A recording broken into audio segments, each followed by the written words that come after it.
านแล้วแต่ว่าเด็กเขาทำหน้าที่ไงอ๋อครับผมอันนี้ก็เป็น FC นะครับสวัสดีนะครับผมสวัสดีนะครับ FC ครับผม FC ก็คือติดตามมาแล้วก็มาที่ร้านนี้นะครับร้านอีมาร์ทนะครับวันนี้ก็มาซื้อสินค้านะครับก็คือเดี๋ยวต้องลองอันนี้กี่นิ้วเจ๊อันนี้18 นิ้วค่ะ8 นิ้วนะครับก็เห็นว่ารู้จักมาจากทางช่องพจน์คนยโสนะครับก็ขอบคุณมากๆนะครับ FC มาถึงร้านเลยนะครับวันนี้8 นิ้วนะครับ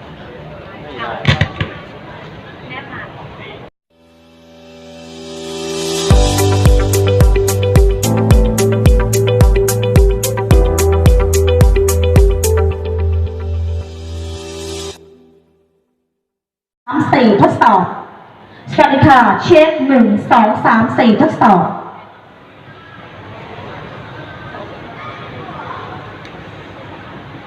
แล้วพอเราลากไปไหนเสร็จนะคะตัวนี้จะมีล้อลื่นๆล้อล็อกเลยล็อกล้อเลยพอนี้ล็อกปุ๊บมันจะไปไหนไม่ได้แล้วนะคะ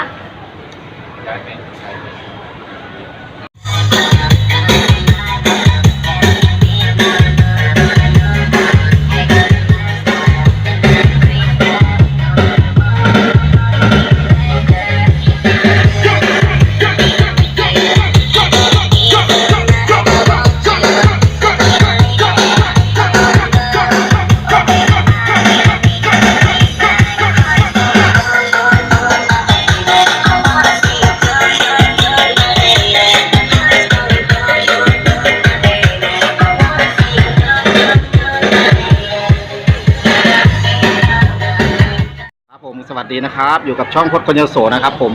วันนี้อยู่ที่ร้านอีมาร์ทนะครับก็เห็นว่ามีของมาใหม่ใช่ไหมครับเจ๊วันนี้มีอะไรเอ่ยมีตู้15 นิ้วนะคะแต่คราวนี้จะเป็น15 นิ้วตู้ไม้หนาๆเลยนะคะเป็นตู้ไม้หนาๆเลยเป็นตู้ไม้หนาๆเลยเนี่ยค่ะเสียงแน่นๆนะคะยกเนี่ยแบบหนักๆเลยตู้ไม้หนาๆจริงๆใช่ค่ะก็มีขาลากอะไรเรียบร้อยนะครับเป็น4 ล้อเลยนะคะตัวนี้เป็น4 ล้อเป็นล้อลื่นๆ4 ล้อนะคะคือมีทั้งหมด4 ล้อ4 ล้อค่ะเพราะ2 ล้อไม่ได้เพราะน้ำหนักตู้มันหนักมันเป็นตู้กลางแจ้งค่ะตัวนี้นะคะอันนี้ก็คือเป็นลำโพงเคลื่อนที่กลางแจ้งเลยใช่ไหมใช่ค่ะตัวนี้สามารถใช้ไฟบ้านนะครับเดี๋ยวไฟบ้านเสร็จปั๊บตรงนี้นะคะไฟบ้านนะคะ แล้วก็ตรงนี้กดขึ้นไปจะเป็นไฟแบตนะคะเนี่ยปิดปุ๊บที่เปิดอยู่เมื่อกี้เป็นไฟแบตเปิดนะคะปุ๊บเป็นไฟแบตค่ะและสามารถไปท่องเที่ยวไหนไม่มีไฟไม่มีแบตใช้ไฟแบตเตอรี่รถยนต์ได้เลยนะคะเชื่อมต่อกับแบตเตอรี่รถยนต์ใช่ค่ะนะคะแล้วก็มีฟังก์ชันอะไรบ้างใช่ค่ะแล้วตัวนี้แถมไมค์สวยๆเลยอย่างนี้ไมค์ดีๆเลยอลังมากชัดมากไมค์แพงๆเลย2 ตัวนะคะแถมให้2 ตัวเลยนะคะเดี๋ยวแม่ค้าจะเทสเสียงไมค์ให้ฟังนะคะแต่อธิบายสรรพคุณก่อนนะคะก็มีฟังก์ชันยังไงบ้างค่ะฟังก์ชันนะคะสามารถต่อคอมต่อทีวีต่อ DVD อะไรก็ได้ที่ใช้สายนะคะตัวนี้มีไลท์เอาท์สามารถเชื่อมต่อลำโพงคู่กันได้เลยมีไลท์เอาท์นะคะหมายถึงว่าไลท์เอาท์คู่ลำโพงคู่ได้สามารถเอาเนี่ย2 ตัวเนี่ยโยงตัวนี้ไลท์เอาท์มาเข้าสู่ตัวนี้ไลท์อินมันจะดัง2 ตัวหมดเลยเราสามารถจัดงานการแจ้งฟังได้เลยนะคะเสียงกระหึ่มได้เลยนะกระหึ่มนะคะตัวนี้สามารถไมค์จะมีไมค์1วอลลุ่มไมค์1ไมค์2ได้เลยนะคะวอลลุ่มไมค์1ไมค์2ปรับไมค์เบสไมค์แหลมดีเลย์แอคโครอันนี้เป็นโหมดเกี่ยวกับไมค์หมดเลยนะคะก็คือตรงนี้นะครับใช่ค่ะส่วนเสียงสามารถปรับเบสปรับแหลมปรับวอลลุ่มเสียงได้หมดเลยนะคะวอลลุ่มเสียงส่วนตัวนี้จะเป็นตัวควบคุมกันดอกขาดควบคุมระหว่างเสียงเพลงกับเสียงไมค์ให้บาลานซ์กันนะคะตัวนี้เป็นตัวล็อกเหมือนล็อกไว้เลยนะคะล็อกไว้เลยนะคะมีไฟแสดงสถานะว่าตอนนี้ใช้แบตก็มีไฟขึ้นที่แบตอันนี้ก็คือมีไฟแบบแสดงว่าตัวนี้เป็นแบตใช่ค่ะเมื่อไหร่ใช้ไฟบ้านไฟสถานะจะขึ้นเป็นไฟ AC แบตจะหมดสถานะจะขึ้นแจ้งหมดเลยนะคะแจ้งเตือนทั้งหมดนะครับค่ะมีโปรแกรมรายนะคะใช้สายนะคะกดไปอีก FM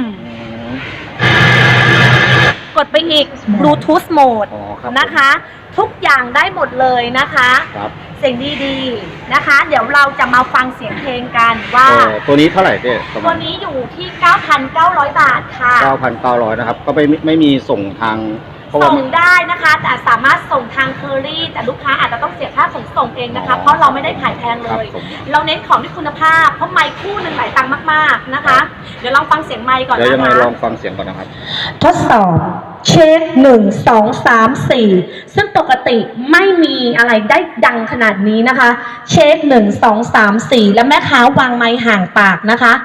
ไม่ได้อยู่ติดปากเลยนะคะ เสียงชัดมากๆนะคะเช็ค1 2 3 4ทดสอบนะคะ เดี๋ยวเรามาฟังเสียงเพลงกันนะคะ USB mode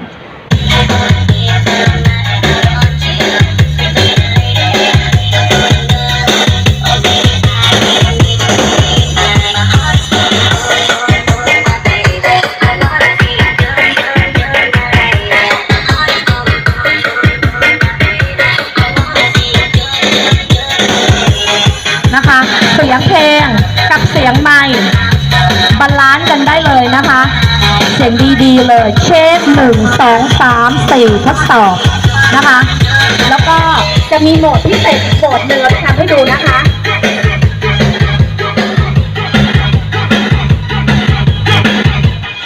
ตัวนี้จะเป็นโหมดสามารถตัดเสียงกลางออกได้เป็นโหมดทลายเต็ดนะคะ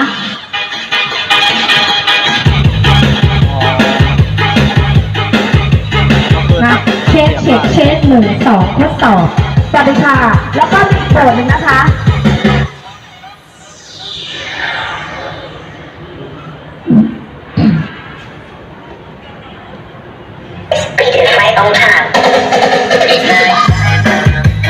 ทดสอบอันนี้เป็นโหมดตัดเสียงนะคะเสียงไมค์พูดเมื่อไหร่นะคะเสียงไมค์พูดเมื่อไหร่เสียงเพลงจะดรอปลงนะคะ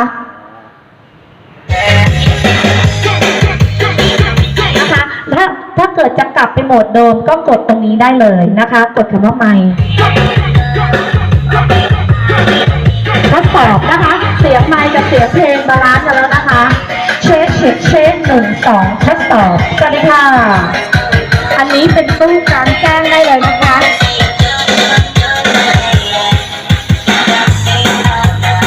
ทดสอบเช็ค1 2ทดสอบสวัสดีค่ะ